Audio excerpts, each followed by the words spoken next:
নমস্কার, ঘরকন্যা ডায়েরির আরেকটি নতুন পর্বে সকলকে স্বাগত জানাচ্ছি। দেখুন, বাজারে এখন নতুন সিম এসেছে।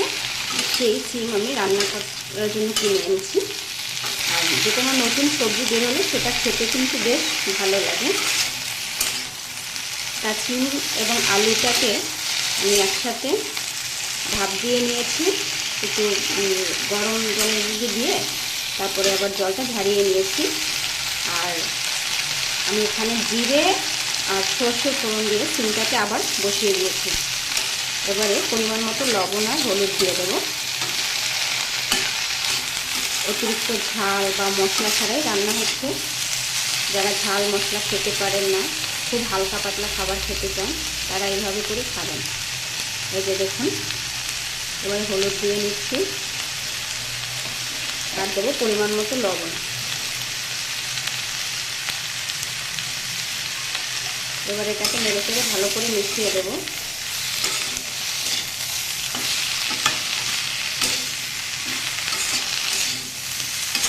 এখানে শুধু জিরে আর সর্ষে ফোড়ন ব্যবহার করা হয়েছে, আর কিছু কোনো মশলা পড়বে না।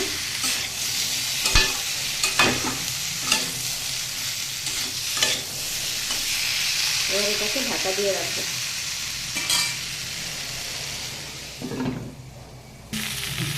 দেখুন, আমি ঝাল হিসেবে 3টে আস্ত লঙ্কা দিয়েছি, যার দরকার পড়বে সে খাবার সময় গুলে নিয়ে খাবে।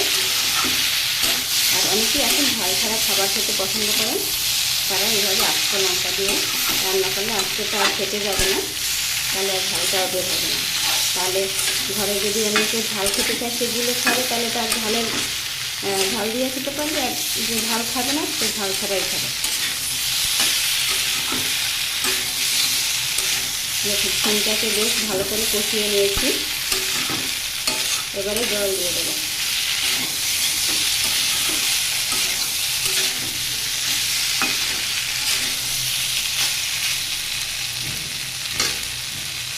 এবারে জল দিয়ে দিচ্ছি।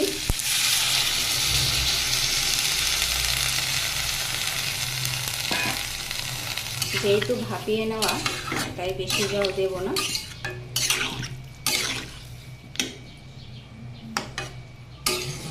আর ভাজতে ভাজতে একটু সিদ্ধ হয়ে গিয়েছে, ফুটে উঠলেও কিছুক্ষণ পর নামিয়ে নেব, আর বেশি সময় লাগবে না। এবার এটাকে ঢাকা দিয়ে ফুটতে দেবো কিছু সময়।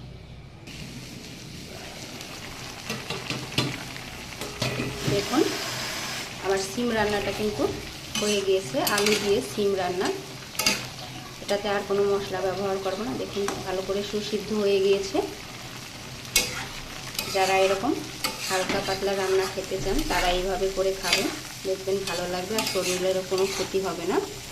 কোনো মশলা ব্যবহার করা হয়নি, বাটা মশলা আছে, আস্ত লঙ্কা। দেখুন, আমার সিম রান্না কমপ্লিট। তো আজকের ভিডিওটা এই পর্যন্তই। নমস্কার, সকলে ভালো থাকবেন। সকলের জন্য রইল শুভকামনা।